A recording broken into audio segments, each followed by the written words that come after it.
Hi, how you guys doing? Great. Also great. So, how did you two meet? And then was your friendship relationship always creative, or is this something that is new after getting to know each other for a while? We've known each other about 13 years and we were friends right away. And then I guess what didn't take very long for us to sort of bring up the idea of working together. I had just we'd gone out for a drink and I sort of told him a little bit about my childhood in the Jehovah's Witness religion. And Mark's a big religion guy. He loves the history of it and the minutia of different religions, and he was really fascinated. And I was wanted to also write a lesbian love story. So we were like, maybe these two things can mesh together.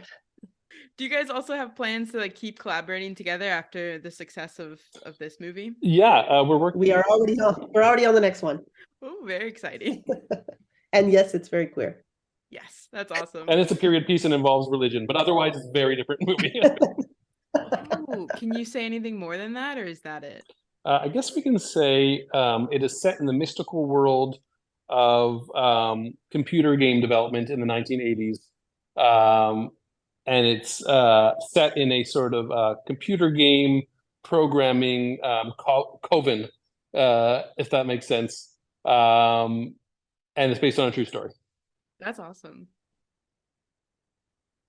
Very cool. I'm hooked already. I don't need much more. So I read that music was a big part of your writing process. I don't know if you guys have taken a look at your Letterboxd reviews, but every other one is a Taylor Swift lyric. How do you guys feel? How do you guys feel? It's so true. About all these Taylor Swift references? Are you guys fans? I mean, I probably couldn't name 5 of her songs, but if she comes on, I'm like, that's nice. And then of course I've listened to the ones that they've made the fan edits to, and it's like, you know what, that actually does track. Yeah, But and she wasn't our big music inspiration when we were writing it, but we appreciate it. I think we appreciate that it's people they're seeing in it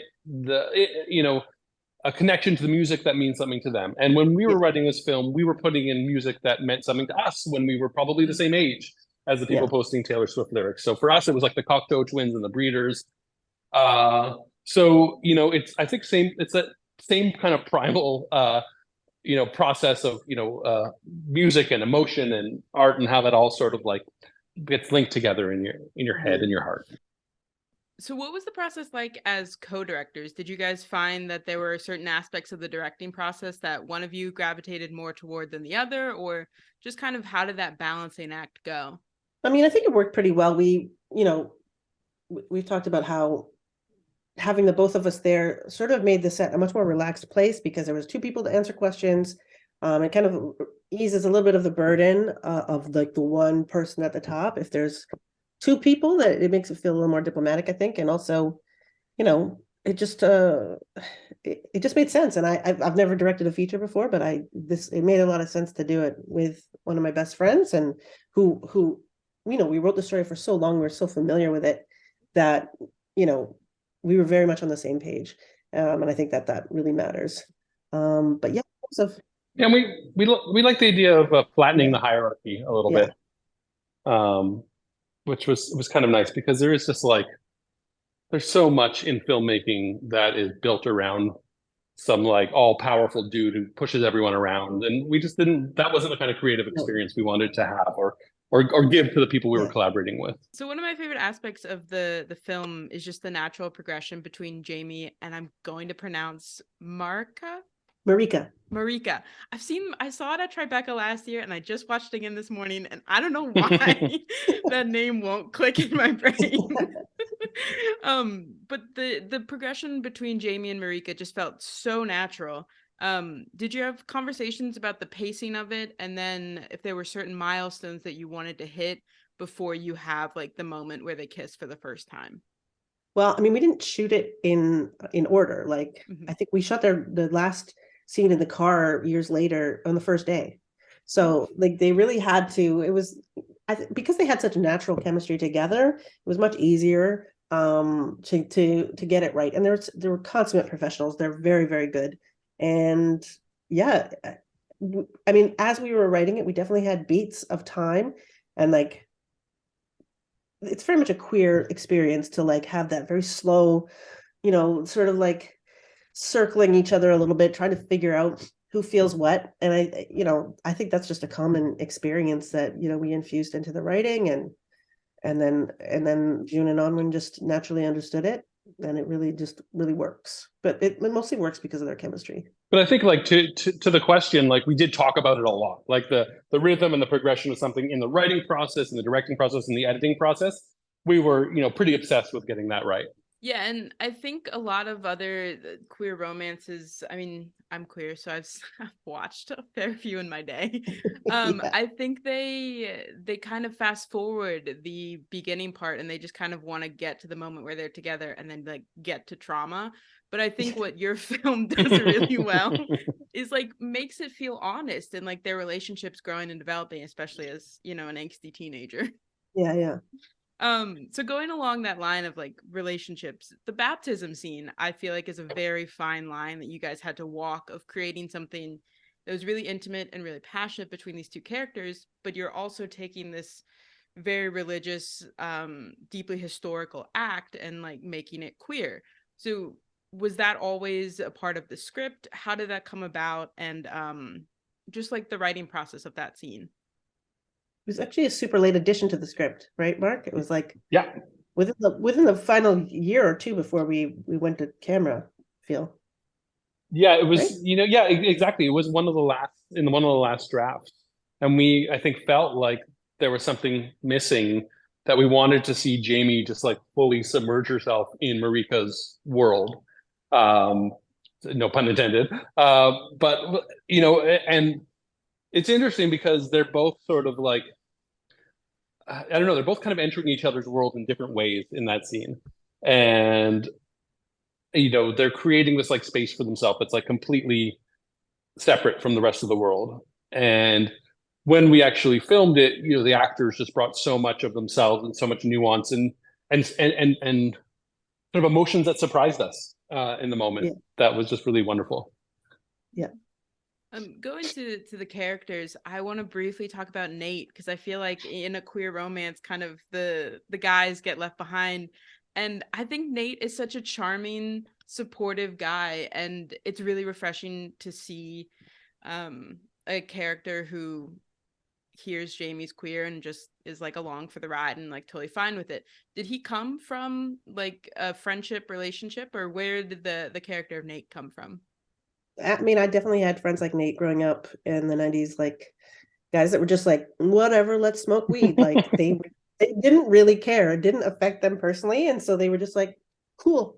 And that's sort of what we wanted to do with Nate. And the two of them had, Hassani and Onwin had such a lovely chemistry together as well. Like they really just got along like two stoner teenagers.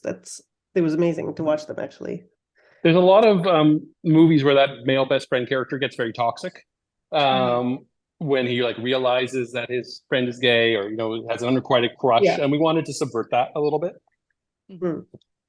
Yeah, if this wasn't like a great queer romance, I think I would have been very happy watching a stoner buddy comedy Yes. between the two of them. Hassani was just such a like discovery. Like we auditioned a lot of people for that role, and he just was like he was just such a good listener that we knew that's what we wanted that character to be.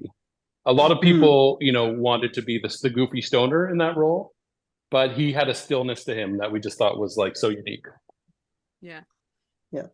So I want to briefly touch on your experiences having your film pirated, because that is a fascinating wrinkle in this story. Pirating, obviously not condoning it. Oh, but is there just a tiny bit of you that loves the chaos and just the sheer panic that you created with queer women all around the world? I would not say it's a tiny bit. I would say it's a huge part of us that loves it because, the film has been seen now in places like mainland China and Qatar, places it never would have been seen. And, the way that these young queer people are embracing it, it's everything I ever would have wanted to have happen to the film. Yes, pirating bad, but pirating awesome. For a tiny little indie Canadian movie, pirating pretty good. Best thing that could happen to us. I mean, like Sarah said, a tiny indie movie without any like huge stars. This is the only way it could have reached so many people. Mm-hmm. And I had a feeling that might happen to it. I feel like all because queer, I know lesbians, yeah. because I know how crazy lesbians go. They see one GIF on Tumblr and then they just lose it. Yeah. But I guess they don't use Tumblr anymore. It's probably TikTok now. I don't. Yeah. There's a lot of GIFs on Tumblr though of this movie. Oh, Yeah. Yeah. So this is a bit of a spoiler, and I'll mark it as a spoiler when the interview goes up. But the ending of the film, it reminds me in the best way of Before Sunrise, and how it kind of like weeds out the romantics and the cynics of like, you know, in Before Sunrise, did they meet up 6 months later? In this, do Jamie and Marika, there we go. Do they get in the car together and start a new life, or does Jamie get out of the car and like go visit her aunt and uncle? And so I was curious what each of you think about like the next steps for both of them are. We kind of have a policy. Okay. And that is not to answer it, because that's where it ends for us. And we really wanted to allow the audience to make their own decision about what they think could happen. Mm-hmm. And really, like, some people think it's the most depressing ending of all time, which I don't personally think it is. And there's some people that like, yeah, they take the baby and they run away together and that's it.